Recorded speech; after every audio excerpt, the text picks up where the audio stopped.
Welcome to HBCU Her Voice, a place where we celebrate the powerful voices and stories of remarkable women from historically Black colleges and universities.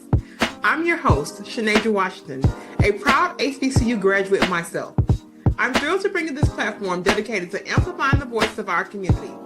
We dive into inspiring stories of resilience, success, and the incredible impact these women are making in the world. From trailblazing entrepreneurs to innovative leaders, we bring you the stories that matter, showcasing how HBCU experiences shape paths and fuel passions. We'll explore challenges, victories, and wisdom. Whether you're an HBCU alum, a student, faculty member, supporter, or simply someone who believes in the power of diverse voices, we are so glad to have you. So listen up as we share insights, celebrate achievements, and uplift our community.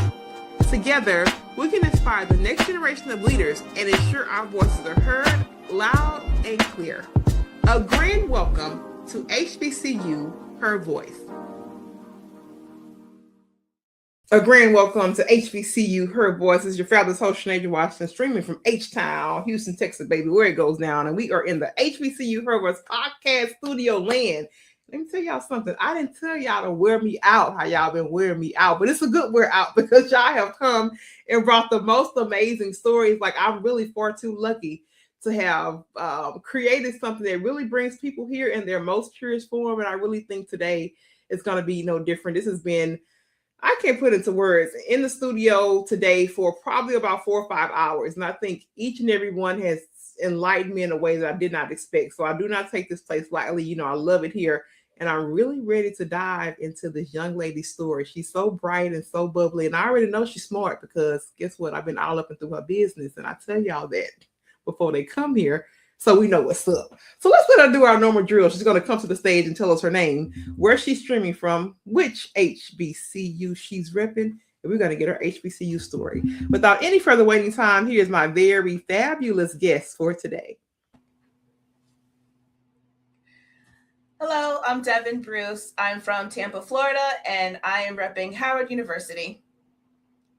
She repping Howard University out there in Tampa, Florida. We were just talking about the weather, and I was like, look, it's Florida versus everybody. When it comes to the weather, it's no wintry mix at the time that we record this, where most of our nation is experiencing that.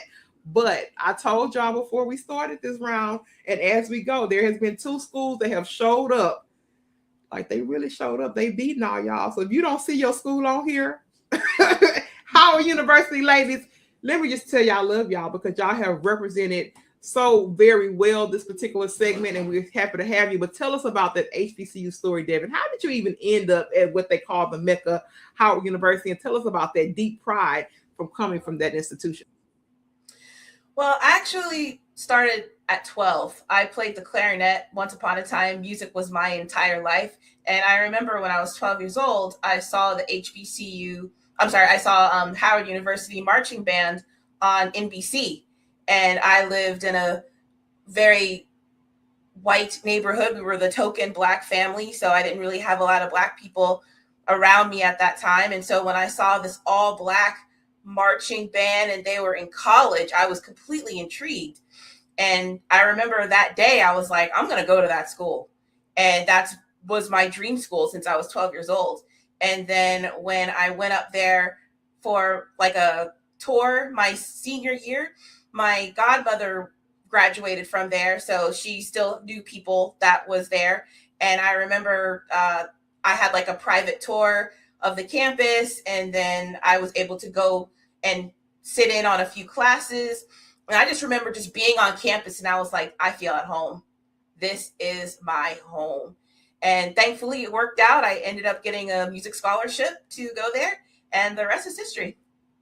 And the rest is history. That baby said, I knew since 12. Like, Devon said, I'm claiming it. And I'm a music kid. And I ended up getting a scholarship. That is absolutely beautiful. And to see, you know, really us come together after how many, I mean, we've had people that are fresh grads and people that have been gone for their institutions for decades, and they still come back with such a place of pride. Even somebody who's been gone for so long, from Houston Tillerson University in Austin, for me to sit back and every time I shoot this and relive the experience, I know that you cannot experience it anywhere else. So much so that this podcast exists really to hold our stories. And thank you for being here. But you guys, Devin is smart. She's what I like to call. No, girl, I know what I know. What I know. Okay, she's a pivoter, right? That's what I like about her story. I think rock bottom and reinvention. Those are the two words that I got from her story, and that's something because sometimes rock bottom can really make or break you. Sometimes people succumb to rock bottom, but Devin, she didn't do that because there was a time with this lady before you. She said, "I ain't have number $10. That's 1, 2, 3, 4, 5, 6, 7, 8, 9, 10. That's it. I had $10 in my account. On top of that, I was a newly divorced single mom. Okay, so we got some things that could signal rock bottom because this is I don't have anything. Tell me first off, let's go to survival mode before we reinvent. Tell me, how did you survive that reality that money is low? I got this baby. I'm, finna leave. While I am in the act of leaving someone I was married to. Let's talk about what survival looked like as a young mother, being a little low on funds, and then tell me, when did that instinct say, "Okay, Devin, you got to do something"? And I mean now. Talk us through it. Well, when I first left my marriage, it was a really hard decision, but I knew I had to in order to live the life that I wanted to. It just wasn't a really good situation. So anyway, I was 39 and I humbly had to move back in with my parents. And that was a really difficult decision because, I had a master's degree, I had the house and the cushy corporate job once upon a time. And then I was 39 years old, 2 young kids, moving back in with my parents, starting all over. So I was already in a pretty bad headspace. And then when I had people tell me, "Oh, well, what are you going to do? You're a single mom now. How are you going to make it? I don't know if you're really sure you want to do this." So I had the world telling me that I don't know if this is the right move, even though I knew I had to do this.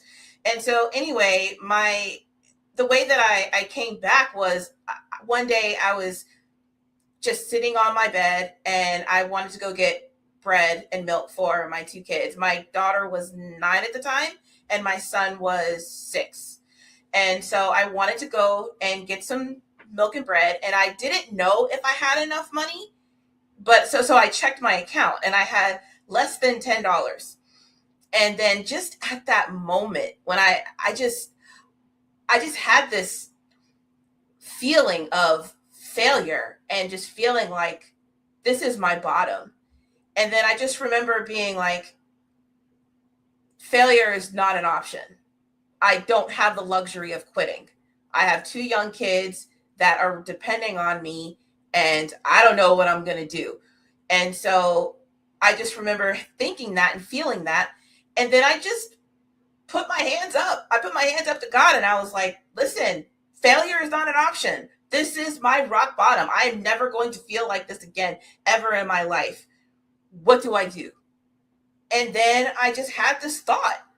I had this thought of, what is the craziest, most unrealistic, biggest, wildest dream that I can think of in this moment? And I just had the thought. I was like, all right, I'm going to start my business helping doctors with their English because I had a cushy corporate job. My daughter needed to be homeschooled. I was teaching English as a second language online for a couple of years before I left my marriage. And so I was like, all right, I'm going to help doctors with their English skills. And then it just started from there. I started off as an English coach because, I had a teaching as an English language as a second language background. I already had my certifications and whatnot. So I started off as an English coach and I got my clients off of LinkedIn. I had a 10-week program that I sold to doctors where they were non-native English speakers. And then it just grew from there. So I started in 2020. And from there, I started off as an English coach with the 10-week package. Then I went to group coaching. Then I had a membership program for a while where the doctors paid like a monthly or yearly fee and they had a bunch of things that they had access to. And then now I have a global platform for non-native English speaking, mostly doctors in healthcare. We have members from all over the world, and now I have a team of experts. And now we help not only the individual doctor, but we also help the system as well. So we work with hospitals, medical schools, research facilities, pharmaceutical companies. We help them with their communication breakdowns if they have global teams. So it's just been a really rewarding journey, just sitting on that bed 6 years ago to where I am now. I mean, I've far exceeded what I thought was possible from that day. I told you she was smart, y'all. She just, she just sitting here, very modest. I'm like, this lady is for real smart. And that, no, I'm serious. And that I knew. And also, we know she looked like a baby on here, but this is a whole fully grown woman with big old kids on here. Yes. You look like a... Thank you. My son is about to be 13, and I've officially hit that stage when I'm like, yeah, my daughter's 15 and my son's about to be 13. And I start seeing that look of, like, they're trying to do the math. Like, the math ain't mathing. And I'm just like, no, I had my daughter when I was 29.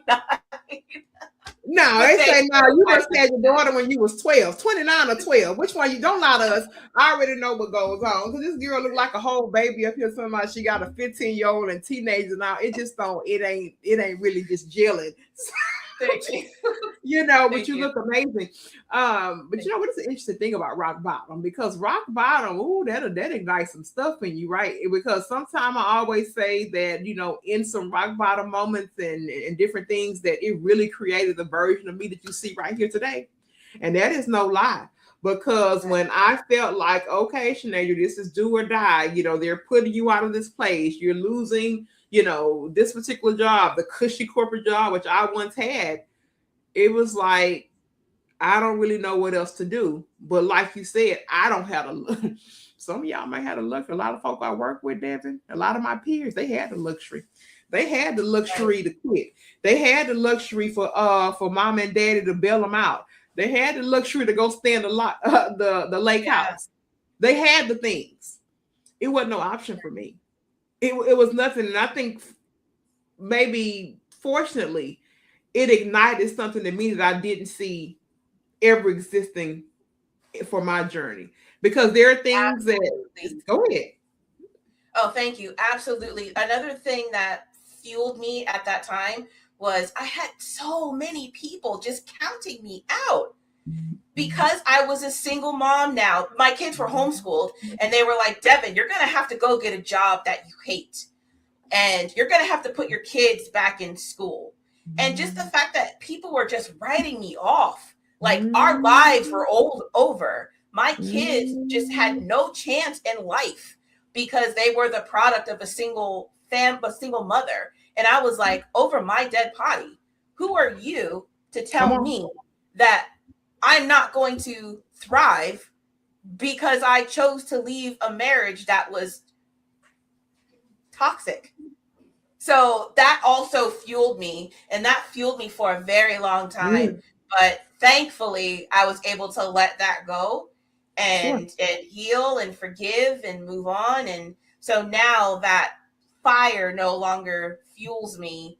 And oh my gosh, my world has just completely expanded. So it helped me, get myself off the ground. But then after a while, it was starting to hold me back because I felt like by the time it was starting to turn toxic for me, I was like still trying to prove people wrong, which is never good. Initially, that wasn't the thought. It was more like I wanted to prove to myself. But after a while, it started to turn, and I was like, okay, I need to do some more work and let this go. And so, yeah, ever since then, I mean, I'm extremely grateful for.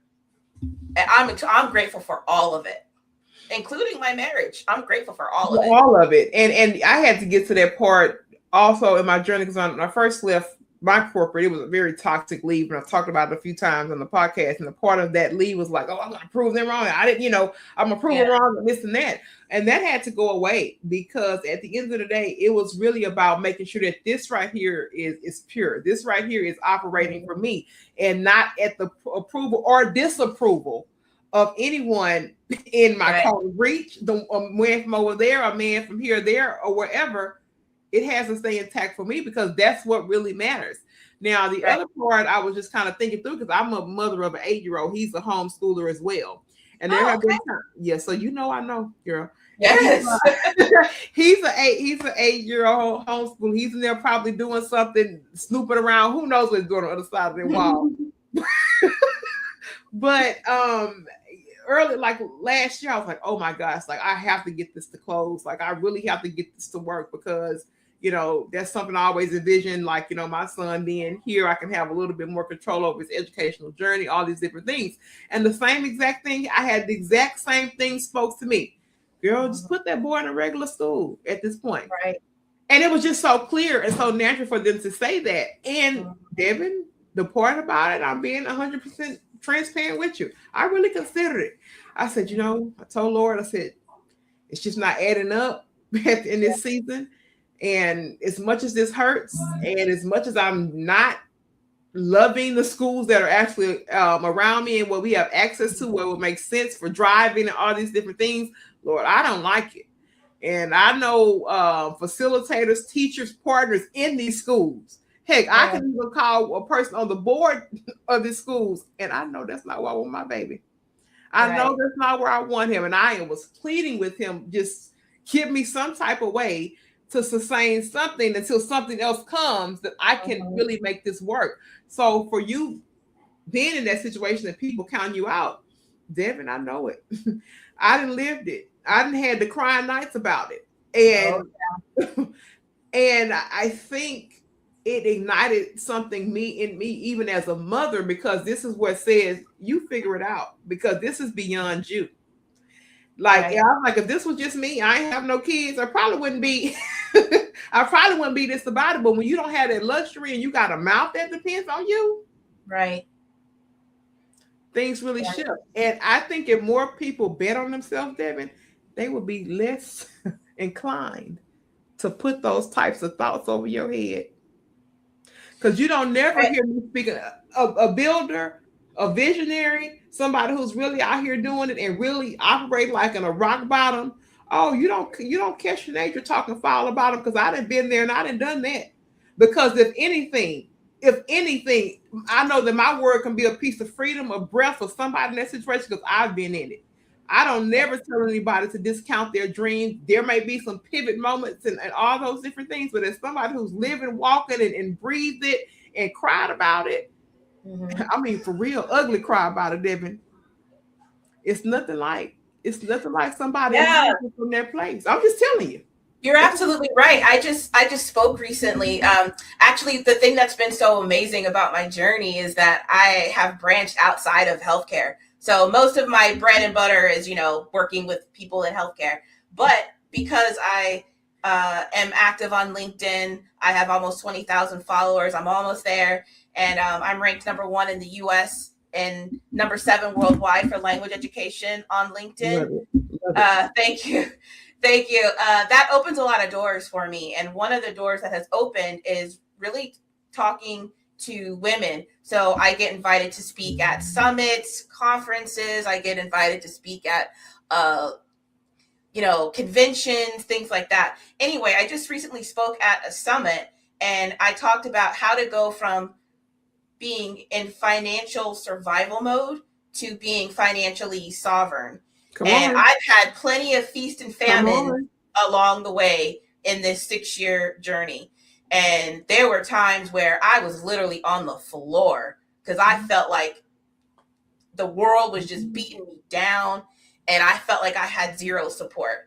And so anyway, this speech that I gave not too long ago, I let them know straight up. I was like, look, I'm not a financial guru. I don't have any online courses to sell. I am just a single mom with two kids, and I had to figure it out. Come on. And I went from having less than $10 in my account to being pretty financially stable. And I just had to get creative and just think outside the box. And so if it does not apply, let it fly, because I know some of these things are going to be hot takes. And that's how I positioned it. So I did my presentation and I broke it down into 3 separate phases and how I did it. And at the end, the feedback that I got was just so amazing. people were calling me like a trailblazer, and that they felt healed, they felt seen. And I just remember thinking, wow, I'm so grateful that my really horrible times is able to help people. I would have never imagined this ever if I didn't have the guts to just go for it, So I understand exactly what you're saying. I'm just grateful to be in a position now that I'm able to help people, because I wouldn't want anybody to feel some of the feelings that I felt on this path of mine.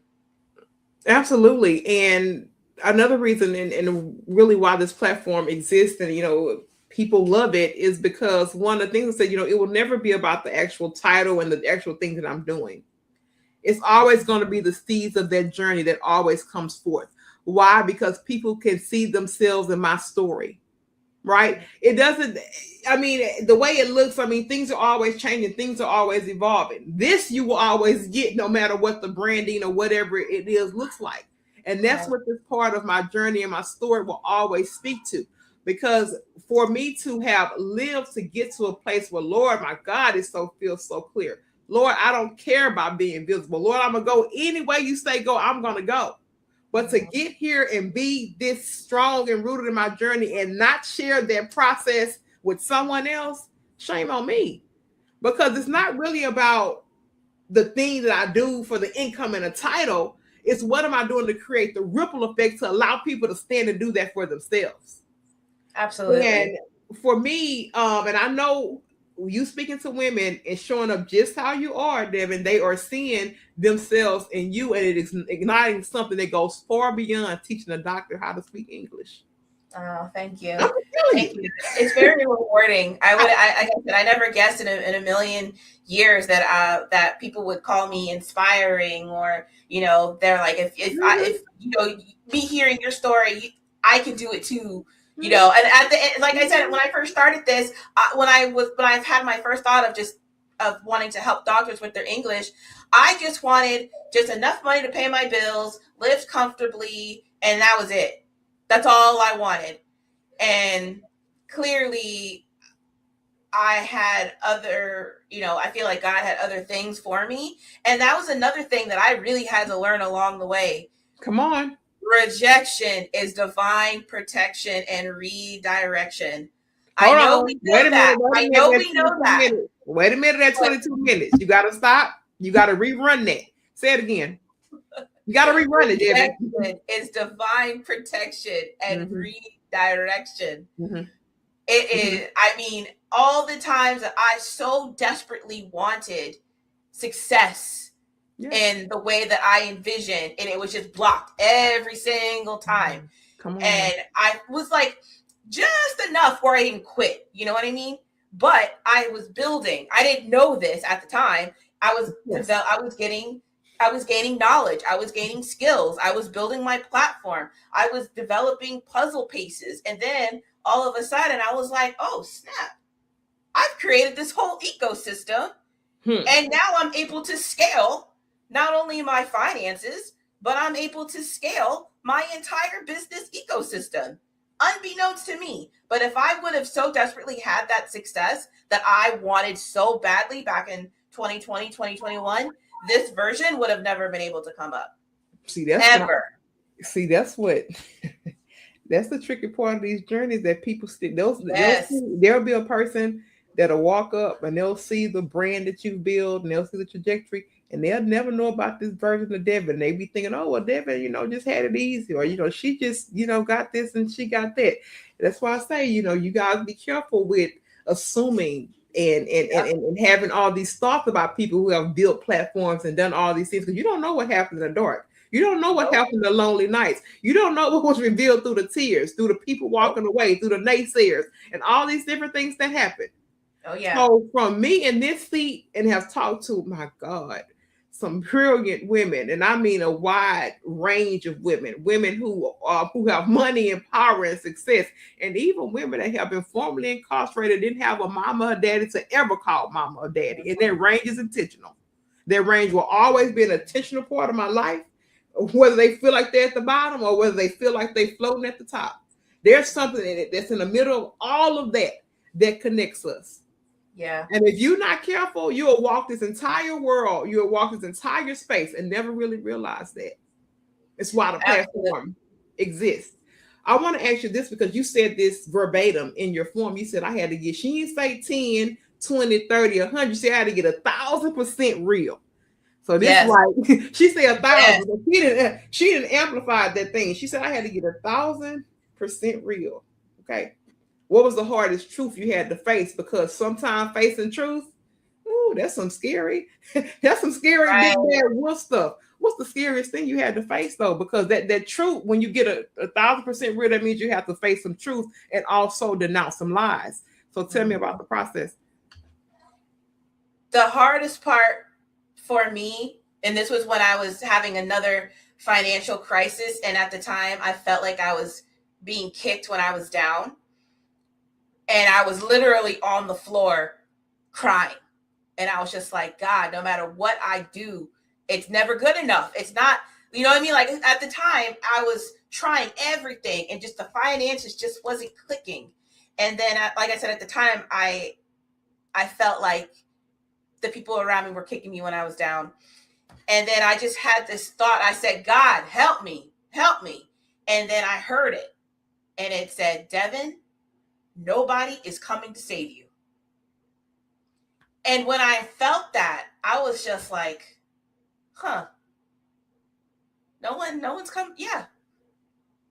And then I had another thought right after that. Devon, no one cares. Nobody cares and nobody's coming to save you.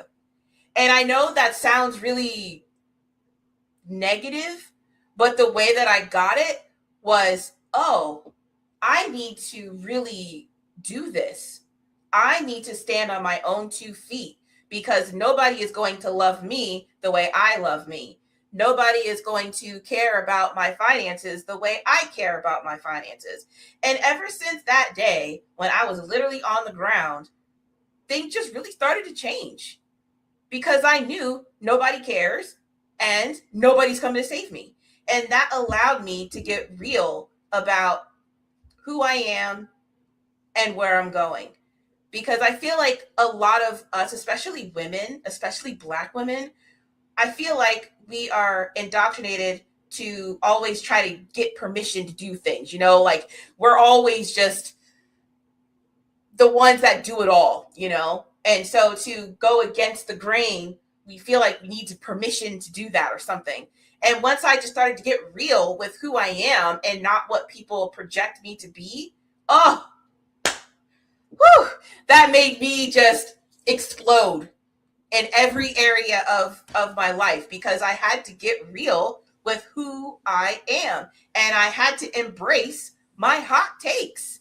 And I said that in a speech not too long ago. You need to embrace your hot takes. And it's okay to be the villain in someone's story. Because when you have boundaries, you are going to be the villain in someone's story. And that's okay. Always. You're not hurting anybody. You're just out there living your life, but you will be the villain, and that's okay. And I don't think that people are okay with being that villain. That keeps nope, not at all. That keeps them people pleasing. That keeps them small. Yes. It keeps them closed minded. Because as she said this in the segment, she said that us as Black women, many of us are in that predicament of, oh, we have to ask. And this, I mean, and this goes way back to our history here because typically they did have to ask, and sometimes even asking was the thing. So it's, you know, it's really a connected dots. But as we kind of evolve through time, baby, the only person that you should be asking, let that man upstairs go ahead and put that plan on your life. And then right after that, you check right into you. It's no middle person. Because if you can't do that, then you're going to have a hard time navigating this space. Because I, like I say, went through the corporate career and did all the things. And I'll sometimes fear becoming the villain because I had to set boundaries and say, no, we're not going to operate like that. We're not going to do this. This is not how it goes. That fear of somebody, oh, we don't like that. You know, she's mean. She's the angry Black woman. She's this and that. So I had to wipe all of that out when I Yeah. came out here and started building this thing in a way that I seen fit. And while you was back there, I said I had to go show her this, because I tell you on this podcast, I find my people on here, because I typed on my thing. I said, news flash. No one is coming to save you. And this was about a couple weeks ago. I said, grab that oxygen mask and do what's necessary to survive, and then thrive. Real talk. Go check. Here it is right here. I said, oh, I know. I said, look at her. See how she's supposed to say it when she said, because it's proof right here that was a post I just recently made, because I truly believe I had that moment too. It was that moment where, like, it don't even matter, because just like you in your journey, when I said I had to leave, like, y'all, I can't do this. Even people I love very much told me, girl, you crazy. Yeah. You leaving that good job? What's wrong with you? At that time, my baby was 3 years old during the pandemic. You don't know what's going to happen in this world. I say, well, you don't either. Right. You don't need. I say, is this a do or die? It's not never. I say none of this stuff guaranteed. And I'm sitting up here trying to think of a perfect time to answer. It's no perfect time to do that. Right. It's not.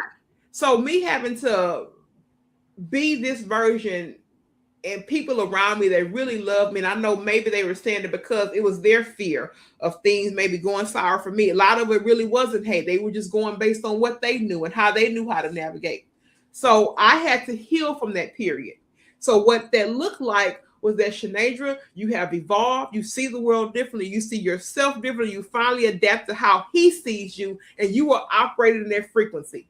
At this point, you have to drop anyone's opinion who's not. That does not mean talk about them. That does not mean hate them. Right. That doesn't mean any of that. It has nothing to do with anybody else. Nothing. You have to give them the place to operate how they're operating, but you don't feel shame, sorrow, or any of that for you operating the lane and how you choose to operate this space. And that was a healing process to me, because I'm a very rooted girl. Like, that's my connection. You know, I want to stay with them. You know, I want it to be community. I want it to be all these things. So when a lot of people have to essentially die to you, not, you know, not in a derogatory way, but it's a grieving process that happens. Oh, and yeah. Me personally, I truly feel another notch kind of came in 2025 when I really still had to figure things out. And the very people that you would have thought, I know, have, and look, Devon, I wouldn't even ask, at least said congratulations, or at least said, you know, that's interesting. At least said something or did something, were nowhere to be found. Right. Crickets. That's what I was saying when I said nobody cares. And so that's why I was saying, like, I know that sounds so negative, but it's just more of, it's coming from a place of self-empowerment. Yeah, like, sure. You need to be your own best cheerleader, because the more you put yourself out there and the more that you get aligned, not everybody's going to come with you. People's true colors really start to show when you're no longer in the trenches like that, unfortunately. But it's okay. It's definitely something to think about, because I know there are a lot of women, especially younger in their journey, and I do this and really with that expectation to reach them, because I'm like, I spent so much of my time in that cycle of trying to make sure that everybody was okay, not even include myself. You know, trying to show up, girl, to every event, trying to be that person, just trying to do that. And in the long run, that's hard for us as Black women, especially because we're such nurturers. We love taking care of our people. But when the people don't take care of you, you gotta make some tough decisions. And that's another thing that keeps people back. They don't know how to make the tough decisions. Because again, you might be the villain when you make tough decisions. And who wants to be the villain, you know? But if you want to get in your true alignment, you're going to have your own hot takes, and you're going to have to be the villain, like I said. But to me, it's worth it, because each and every day, my life is expanding more and more and more. Baby. Come on. And I'm just so grateful, because I feel like I didn't do anything special. And I'm not saying that like from a low self-worth. It's just like I just made decisions and then I executed those decisions. That's all I did. Anybody can do that, you know? I'm so, oh my God, I'm so happy you said that, because I will get into conversations with people. They're like, oh, well, you do this and you interview these people and you do that. I say, it ain't nothing special in me. And I say, I want to make that very clear. And I say, this is not downplaying myself. And I'm a woman who teaches visibility and teaches voice and teaches all. I teach all that. But let me tell you, it ain't nothing special in me. It's nothing about that. I say, because who I serve is no respect of person. So I'm going to come right back to my teaching and what I know to be true. It's no respect of person. So what you see right here is an active choice that I choose to make. And guess what? You have every piece of power to make that active choice. I'm not 100%. Saying we have the same cards stacked against us. I'm not saying our lives look different in terms of kids and I don't know what it looks like.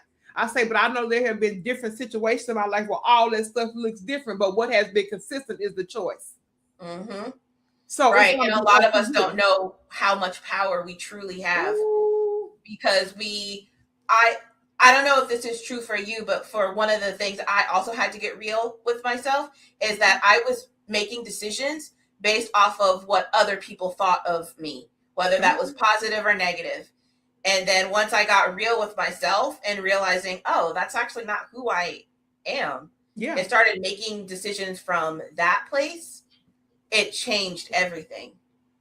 It changed everything. And now, when I look back, I'm like, ain't no way I'll go back to who I was before the ish hit the fan.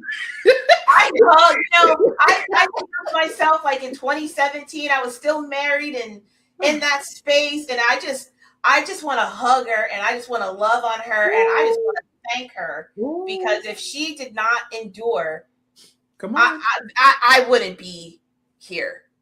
In 2020, when everybody was telling me to go back to my marriage and to, or sign up for a life that I hate, that woman was in the trenches. Come on. 4 years. So I always give love and praise to that woman, because if it was not for her, this version wouldn't have happened. So that's why I'm so grateful.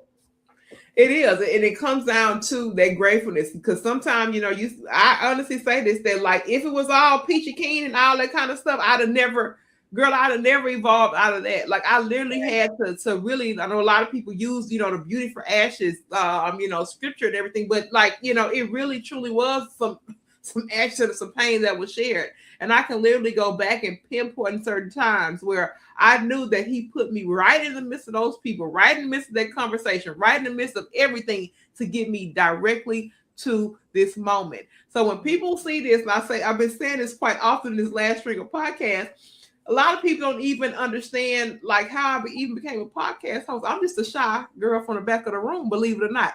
I don't really just, in my real life, my personal life, I've talked to about 3-4 folks. For real. I mean, I got a whole Rolodex of people, but they ain't being utilized like that. 3-4 folks, very intimate relationships that are very strong and rooted.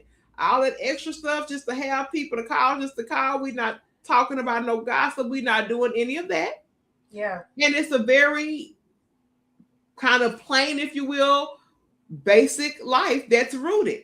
And I'm very proud of that. Yes. And people often think like, they're going to meet me. She's going to be life for the party. I was like, ooh, wrong girl. I said, when you see me doing my thing on the stage or in this podcast, that's God's platform. He gives me everything to say. He gives me the right people down to the guests. I don't even second guess whoever signed up and come. They divine in order to come here. And that's just period and how it goes. And he gets this place. So it's not hard for me to come here and show up. It's not hard for me to have a conversation. It's not even hard for me to connect the dots with my guests. Yeah. I say now, when I'm into my own devices and my normal crazy self, then I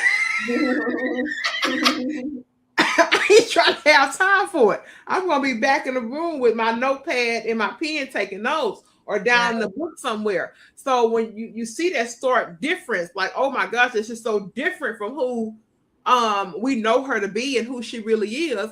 Some people can't reconcile that difference. So when I'm explaining that, I said, no, it's not for you to understand. I said, let me tell you something. Most times I don't even understand it. And it's my life. Right. The expectation for me, this real. The expectation for me, for you, for me to think that you would understand it when things are literally unraveling before my eyes in miraculous ways. I don't expect. So I had to remove that, Devon.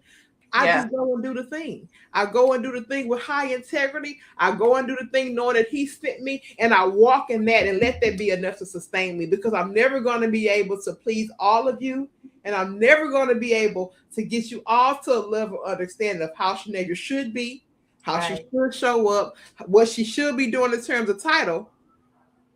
So if you're hearing me and you under the sound of my voice and Devon's voice, these are just two women that made a choice. It's a really hard situation. That's all it is. That's who we are. We made some choices and stood on it. No matter how hard it hurt us, no matter how hard we cried, no matter how we didn't know that 2 and 2 was really going to make 4. We didn't even know. I know. And that's the hard part, because you think you have a vision and then you try to execute that vision. And then for me, I felt like God was always saying, no, ma'am, go this way, go this. And I'm like, okay, I'll try this. Nope, go this way. And so it was just topsy-turvy for a very, very long time. And so that's the reason why the space that I'm in now, I'm so grateful. I know I've said that a few times, but it's just the path has been tumultuous. It's been hard. And I've had to really be on an island of one for a long time, especially when I was building my business and it was just me, my kids, my apartment, and my laptop. That's it. That was my life for a very long time. And I'm just so grateful that I've been able to endure and enjoy the space that I'm in now, because I feel like I'm just getting started, as crazy as that may sound. What a perfect time to be getting started from this place. Like, what a perfect time to be who you are and knowing who you are and operating who you are. Because guess what? Had I got some of the things that I'm still acquiring to get, if I had got that stuff, like in my early 30s, it'd be gone by now, Devon. I know. That's what I was thinking. I'll be 46 this year. And so I'm just like, man, there's so much beauty in getting older, because the older you get, the less you care. There's so much freedom in that. The freedom is intoxicating. Seriously. And once you get a taste of it, you don't ever want to let it go, because it just feels so amazing.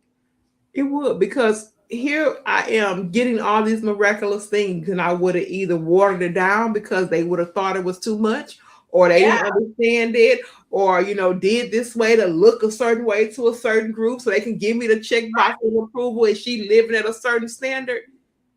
So I say, Lord, whatever it is you got for me, clean out all this old stuff, because I can't take it with me. It has no place. It has no place. So whatever you're doing right now in this pruning season, when I show up and get that real big prize, it's going to be clear. It's not going to be with all this other bit of stuff, because I always kind of been like I don't really kind of care girl. Like I told my last, because I say when I came out in 86, I was already 40. I was already just old for no reason, right? Never was kind of like that. Like, even as a teenager, of course you're young, but I was always like, I don't want to go with y'all. Like, I was very homebody, just very kind of like old now. So a lot of stuff didn't matter in terms of keeping up with this person doing that. But now, girl, in this season, I'm like, oh Lord, what do you care about? I had to turn around because I for real, I really legit don't care about that like that. I'm a very caring person. For the call to show up, I have a lot of love to give. I have wisdom to give. But for all that extra, I say I must be, I got to be at like 95, 96%. Lord, if I hit 50 and I'm fortunate, I'm like, Lord, am I going to really kill? Like, I'm going to be a bad son of a, And that's why doing the work is so amazing, because my life is very simple, Sure. and there's peace in that. Sure. But once upon a time, I was very hyper vigilant, and it took me a long time to let that go and to calm down my nervous system without Mm. my nervous system freaking out every time, thinking that there's a perceived threat. And Mhm. so the more simple my life gets, the quieter Come and on. calmer it gets, and it's so peaceful. But I've had to work Mhm. hard, and I have to continue to work hard, because it's sacred. It's not permanent. It can change if I Come change on. my choices. Come So on. it's something that you always have to keep in the front of your mind and to continue to build. But it's just like a muscle. It's hard at first, but you keep building it, it gets stronger over time. Absolutely. And the other thing is that the tides of life always change. What's Yes. sustaining you right now? You might have a wrench that come out of nowhere. You're like, oh Lord, I Oh didn't my see that gosh, I coming. know. I Yeah. didn't see that coming. So that's one of the reasons why you have to continue working at this thing, because you don't know what tomorrow, next week, next year even hold. Because I can tell you specifically for the year 2000, I was saying 2024, but then the next year came and then something else crazy happened. I say, Right. man, this old walk, man, it didn't got really, really seasoned and colorful. If I didn't have that commitment to keep going and keep putting Shanasia at the center of that with God leading my life, oh no, I could easily Yeah. succumb to coming back to some of those same old traits that I had years ago that had been there. So that's why it's a Yeah. continuous journey, because life is always evolving. Oh yeah, life is gonna life no matter what. I just feel like now I'm an oak tree, Come on. and before I was like a leaf, and if a tiny little thing happened, I was just my nervous system was just wrecked. But now I'm an oak tree. It's Come on, fine. oak It's tree. okay. Okay. Oak tree over there in Florida. You heard me? That's what she That's right. I love it. I love it. I want to ask you about this because many of our users and girl, they come on here and we ask them about socials, but one of the things that actually lacks among this community that comes here is LinkedIn presence and LinkedIn use. I was so happy to hear you say that I have these rankings in LinkedIn. Tell me about using that platform, because for some reason many people in my reach tend to shy away from that platform. They don't really understand it. They don't understand, like, how metrics work over there. Tell us why LinkedIn became that kind of hub for you where you already naturally using it, and maybe encourage someone else to use that as a social platform, because it's like all the Facebook and Instas and all of this, and then Oh, LinkedIn's over here in the corner. So tell us about that. oh, it's been a godsend. So when I was starting my business in 2020, I knew that LinkedIn was going to be my platform, because I was targeting doctors, and I knew that healthcare workers used it. So I automatically knew that I was going to start using the platform. Um, Now, in regards to how much it has enriched my life, fast forward a few years, just being consistent on the platform. And again, I'm not making these major decisions, I'm just consistent on the platform. Now, thankfully, opportunities come to me because my platform gives me access. And that is the thing that LinkedIn is really good for. I can slide into the DMs of a lot of people simply because of my platform because of my account on LinkedIn. And so I strongly encourage people to use it and grow your network. And you can I've gotten business deals in comment sections of people. Like, it doesn't get much better than that. I love it. And I think, well, when I was in corporate, of course I was on LinkedIn, but I wasn't posting, or too much, like here and there, if things came on. But then, like, on this side of it, I will even say this from personal experience. Like, when I first started building my business, I was, trying to be consistent and try to figure out what I need to do in terms of content.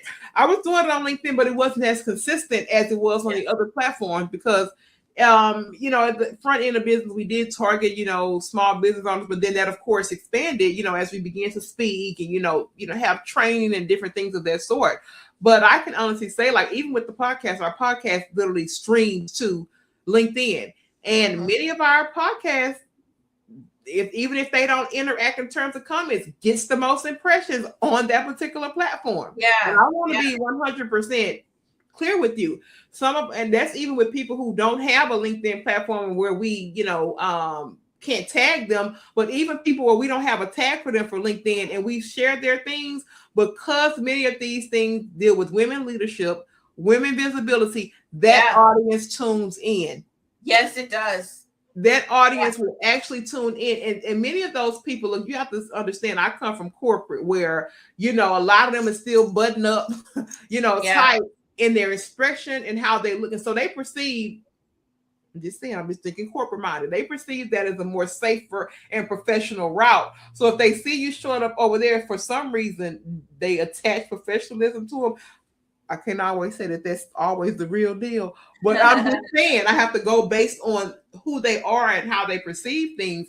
And that has been my experience with that particular platform. So I'm happy Devon is here because many of you, because I'll ask you about this, and LinkedIn's always, like that step cousin over there, like, yeah, I got it, but I don't remember my password to it. So I'm like, you're leaving out an entire market of folks in a platform where you can literally be coined a professional based on rank. And that's not the case on other platforms. Yeah, you can get verified on, Insta and all the places, and you can get that, but they literally rank you in a class. Yeah, and the thing is that's great is that people tag you in posts and that can open up doors because you don't know who's in the comment section. Sure. And so just being able to, like, okay, for my platform now, I can invite CEOs, vice presidents, all these C-suites who are in healthcare and start developing genuine connections with them simply because of the reputation of my LinkedIn profile. That's it. There's no rocket science to it. That's all. So Devon says she's going to open up a LinkedIn class for y'all. So get y'all links and stuff ready. We're going to submit the payment link because she's telling you, she's telling you really how she's built a platform that's solid. And I love that. Now I want to make sure, because I cannot leave this place. I know we've been talking a while, but I cannot leave this place without talking about Versa, because I said, come on, Devon. Launching a new AI platform that extends the work that she does in an AI focused way that is going to help, physicians deal with language. So I said it loosely, but talk about Versa, what that's about as much as you can share. And then the other part of it, how did it come about? Because that's definitely a key to scaling what you do in a way that's in the wave really of the world. So just talk about what it is, and then talk about that idea, like, hey, Devon's going to scale, and here's the innovative way that I'm going to do that. Sure. One of the biggest issues that a lot of non-native English speakers in healthcare have is that they feel a lot of guilt and shame for needing help for something as basic as English. And so a lot of them don't get the help that they need because of that guilt and shame that holds them back. And so also, a lot of them are very crunched for time. It doesn't matter if they're a medical student or if they are a C-suite league, a global team. Time is of the essence in healthcare. And if they don't have the communication skills, it can cause a myriad of problems. This is actually the brainchild of someone on my team. It's backed by Stanford Engineering. It's an exclusive partnership with him and his company, and backed by Stanford Engineering. And so it is an AI English coach, if you will. And it's specifically designed for native English speakers in healthcare. For example, if they need help with giving a diagnosis, or how to handle a family member's emotions, or how to prepare for an interview, the AI coach will help them with those skills. Because the thing is that they know English, but the textbook English that they know is not what they need. They need the everyday, real world English that they need in order to communicate effectively. So anyway, Versa is designed to help solve that problem through AI. So instead of trying to find someone that they can connect with, and maybe that guilt and shame might come up, they can just log into Versa for 10 minutes on their break, do a lesson, and then they'll get feedback from the AI coach. So this is something that's in the development with me and a team member, and it's like a joint partnership that we're doing, and we're very excited. It's going to be launching pretty soon. Absolutely. I love that. And you know that here in the nation, we do have many non-native English speakers that are here. Yeah. Actually, specialists that I go to is absolutely great. Probably could definitely benefit from it, but I know that the staff, they are not native English speakers. And sometimes, like she's saying, the textbook version of English doesn't really work and translate as well as just that everyday pickup and practice, because you have to have it in a way. When you're talking about healthcare, people like, look, I'm hurt. I'm in pain. I need to tell you this.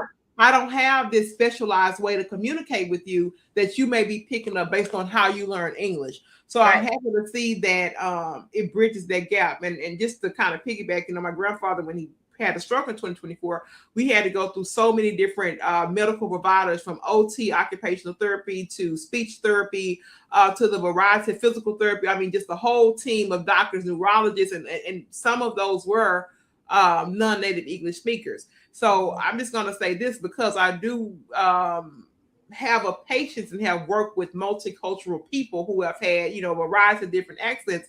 I was suited to be in those spaces, but when I would hear the exchanges of other people, it was very, very tough to hear. And this is someone who has been very close in the medical and insurance space for the past 26 months now, religiously, and having to talk to a variety of different things. So I can see the need. So when I seen it, I said, yeah, let me make sure we speak on Versa and talk about that need that I know exists from personal experience and having to operate in those spaces. So you already know I'm cheering for y'all. I already know it's going to be great.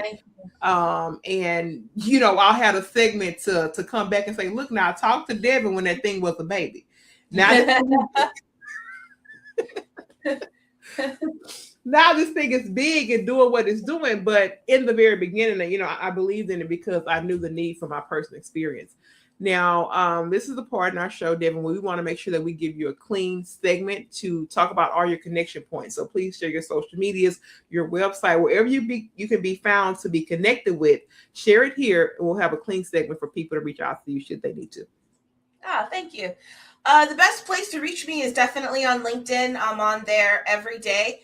And so you could just pull up my name, Devon, last name Bruce.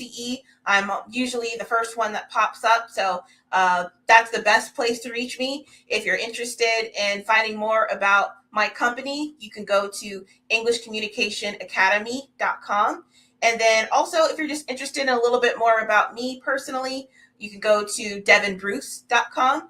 And then finally, I do have a podcast and YouTube channel, and that is called Frustrated to Fluent. You can find me there as well. Yes, so all of the places you have Devon's contact information. And let me just tell you, I'm just so grateful that you took the time out to hang out with me today. It has really, truly enlightened me. I know I said it when the podcast started. I said, you know, this recording session today, Lord, I feel like I'd have been to church. You know, I need to like roll around and stuff, because everyone has been, it's been a connecting point in each one. You know, sometimes, you know, with guests, I always find something that we can hold community, but today it's been so easy. It has been so easy because there's been so many parts of my story who have been revealed, and some women that look like me who are out here doing a thing, who have really said yes in hard places and kept going. I want to cue to you for final thoughts. I want you to give us some great parting words for this space, and definitely something that captures the essence of Devon Bruce, and then post your final thoughts. I'll be back to close the show. So over to you for final thoughts, and give us some to take us home real good, Devon. Here you go. Thank you. I just want to say that if you are feeling like you are down bad and you are in the trenches and you feel like you are at your wit's end, please do not give up. It does not matter if you feel like you are on an island of one. You can find a way. You can do it. And the best way to start is to honor your true feelings. If you need to express anger in a healthy way, express it. If you're feeling hatred in your heart, that's okay. Express that healthily and find a way to express that. But if you start getting true with how you truly feel about things, that is the gateway to opening your life up to start going on the other side. So it's a hard journey, but it's worth it. I promise you, it's 100% worth it. She said it's 100% worth it. And Devon, you have been proof of that. Although I'm gonna do a little research about your age. We don't know who Devon is. Talking about she 46 or 45. I'll be 46 in June. What's your birthday? June 20th. I'm June 25th, so I'm a summer baby too. I said, yeah, it's something going on with Devon. She didn't cracked over the fountain of youth. You know, we thought she was a whole baby, and she got teenagers and all of the sorts. So, thank you so much for being here, and to everyone that's out there in the HBCU Her Voice podcast land, like the folk in church say, I love you. Ain't nothing you can do about it. And come on back next time for another amazing woman here on the HBCU Her Voice podcast. Until then, we love you, and we're out.